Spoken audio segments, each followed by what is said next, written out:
From broken to breakthrough, how loss transforms into legacy. Have you ever noticed how the most beautiful things often emerge from the darkest places? The lotus flower blooms in murky waters. Diamonds form under crushing pressure. And sometimes our greatest strengths emerge precisely when we feel most broken. I recently had the profound privilege of interviewing Regina Griffus, a visionary whose insights have forever changed how I understand the relationship between loss and legacy. Regina's powerful perspective on transformation after tragedy offers us all a masterclass in resilience, especially for high achieving individuals who've spent years carrying the weight of the world on their shoulders. After experiencing the unexpected death of her husband in 2022, Regina didn't just survive. She transformed her pain into purpose in ways that continue to inspire thousands across the globe. Her work in community building and entrepreneurial mentorship has created ripple effects that have quite literally saved lives and launched dreams. What Regina shared resonates deeply with anyone who has ever faced heartbreak and wondered if they could rise again. Her wisdom reminds us that sometimes the most powerful transformation begins when life breaks us open. The truth is, we're often taught that grief is something to get through quickly, to push down, to overcome, especially in communities where strength is prized above vulnerability, where the trope of the strong, unshakable individual has many believing that breaking down is never an option. But what if our deepest pain could become our most powerful catalyst? What should have broke me, strengthened me in ways I couldn't have imagined? Regina shared, reflecting on her loss. Her words hung in the air, heavy with both grief and determination. This isn't about toxic positivity or rushing through grief. It's about something much more profound, the mysterious alchemy that can transform our deepest wounds into our greatest purpose. It's about honoring the pain while refusing to be defined by it. Let me share three powerful truths Regina illuminated through our conversation. First, loss can be a powerful motivator. When everything is stripped away, we often discover an urgency and clarity about what truly matters.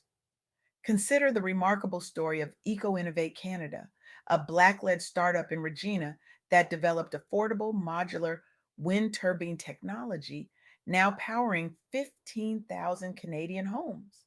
What many don't know is that behind this success lies a story of profound loss.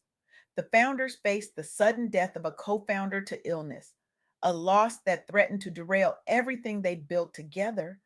The grief was overwhelming, the future uncertain. I imagine them sitting in their office, staring at the empty chair where their friend once sat, wondering how they could possibly continue. But instead of shutting down, they channeled their collective grief into innovation. They accelerated their research and development, leveraging government grants and community support to keep their shared vision alive. Today, their turbines cost 25% less than traditional options, making clean energy more accessible while supporting Canada's net zero emissions pledge. What's most powerful about this story isn't just the business success, it's that the company's entire mission became about honoring their late co founder's dream of accessible clean energy. They transformed personal tragedy into lasting impact that extends far beyond themselves. Every time a turbine goes up, it's not just generating electricity, it's generating legacy. I wonder what dreams are you carrying that deserve that same fierce dedication? What vision might you pursue with renewed urgency if you truly understood how precious and limited our time really is? The second truth Regina highlighted is that resilience isn't something we're born with, it's built through adversity. The strength we discover in ourselves after loss can lead to breakthroughs we never imagined possible. Quantum Tech Solutions offers us a powerful example. This Regina based startup, led by a Black founder, specializes in AI driven quantum computing platforms that are revolutionizing healthcare and finance. But few know that during the company's early growth phase, the founder lost a close family member, plunging them into grief and uncertainty about the future. Instead of stepping back, this founder used their loss as motivation to secure $20 million in Series A funding, pushing the company to the forefront of Canada's tech revolution. The loss became a catalyst for reevaluating priorities, building a workplace culture centered on empathy, and becoming a vocal advocate for mental health in the high pressure startup world. Today, Quantum Tech's story is taught in entrepreneurship programs as a case study in how adversity can drive both personal and professional growth. The founder often says, I didn't become resilient despite my loss, I became resilient because of it. This reminds me of the Japanese art of kintsugi, where broken pottery is repaired with gold, making the piece more beautiful and valuable than before.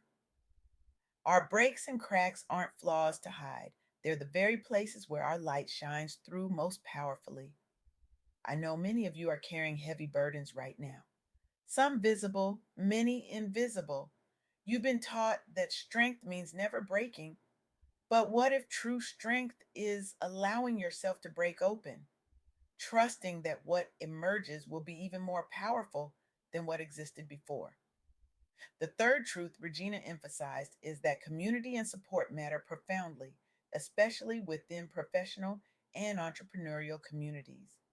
We were never meant to transform alone. Health Tech Solutions embodies this principle beautifully. This Black owned startup develops AI powered wearables that monitor chronic health conditions, reducing hospital visits for diabetics by 35% in just one quarter. But the technology isn't the most inspiring part of their story. The founder's journey began after losing a parent to a preventable health crisis, a devastating loss that sparked a mission to improve chronic disease management specifically for marginalized communities often overlooked by traditional healthcare. Transforming grief into action, the founder built a team focused on health equity, leveraging government grants and community partnerships to scale their technology. Today, their wearables are used by thousands, directly improving health outcomes and reducing disparities in care. What makes this story so powerful is that the founder didn't just build a business, they built a community. They surrounded themselves with others who understood both their pain and their purpose. They created a space where vulnerability became a strength, not a weakness.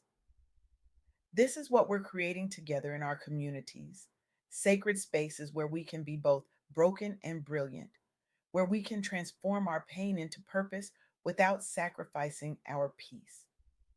As Maya Angelou wisely said, you may encounter many defeats, but you must not be defeated. The difference between being defeated and using defeat as fuel often comes down to who's walking alongside you on the journey. So, what does this mean for you right now in your own journey? First, I invite you to reframe how you see your losses. What if they're not just endings, but beginnings? Not just closures, but openings, not just wounds, but portals to new possibilities.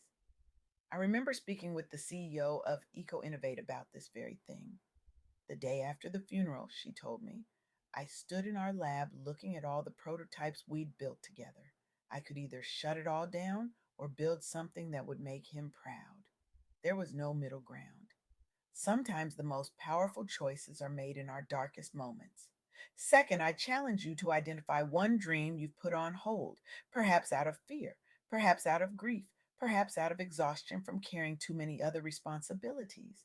What would it look like to take one small step toward that dream this week?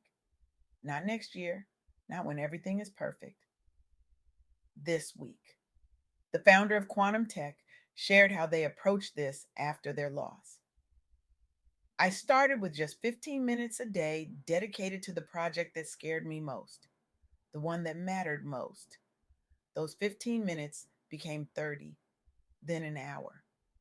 Before I knew it, I was building something that honored not just my loved one's memory, but their belief in me. Use your pain as fuel for progress. As Audre Lorde reminds us, when I dare to be powerful to use my strength in the service of my vision, then it becomes less and less important whether I'm afraid. Third, I encourage you to build your resilience community. Who are the people who can hold space for both your grief and your growth? Who sees your full humanity, not just your strength, but your vulnerability too? Who reminds you of your purpose when you forget? The founder of Health Tech Solutions created what they called a grief and growth circle. 5 people who understood both their pain and their potential. They never asked me to get over it, they explained. Instead, they asked how they could help me move through it while building something meaningful. Regina's journey reminds us that resilience isn't about giving up, it's about growing into a more authentic, integrated way of being. It's about recognizing that our vulnerability isn't weakness, it's our greatest source of connection and creativity. We've been taught that survival is the goal. But what if thriving is our birthright? What if our losses, rather than diminishing us, are actually expanding our capacity for impact, for joy, for legacy? The poet Rumi wrote, "The wound is the place where the light enters you." Perhaps our greatest wounds are also our greatest gifts, not just to ourselves, but to a world desperately in need of the medicine only we can offer. I want to leave you with this. You are not defined by what breaks you. You are defined by how you rebuild. And sometimes what you build from the broken pieces becomes more beautiful, more impactful, and more authentic than anything you could have designed from scratch. I challenge you today not to deny your pain, but to direct it toward purpose. Not to rush through grief, but to allow it to reshape you. Not to get over your losses, but to let them illuminate what matters most. Look around at your life right now. What broken piece is waiting to be transformed? What dream deserves your attention? What community needs building? Your breakthrough isn't waiting for perfect circumstances, it's waiting for your permission to begin exactly where you are, with exactly what you have. The lotus doesn't bloom despite the mud, it blooms because of it, and so will you.